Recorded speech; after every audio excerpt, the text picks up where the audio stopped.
Babaeng bakla. Kakapa-injection. for a day lang ang limit. Mamayang gabi, pagsabit ng alok-usutso, mawawala na rin yung dede. Insakto lang para sa amo. Hindi pwedeng makita ng amo. Sa umaga, mukhang baklita. Sa gabi, wala nang yoga.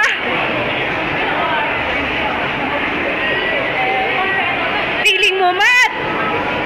Oh, meron din siya. Mas Ayan o, maganda nga yun. yoga yan. Bakit mo tinatakpan? Yoga po yan, hindi po yan taba. Ito po, totoo po yan, hindi po yan puwet.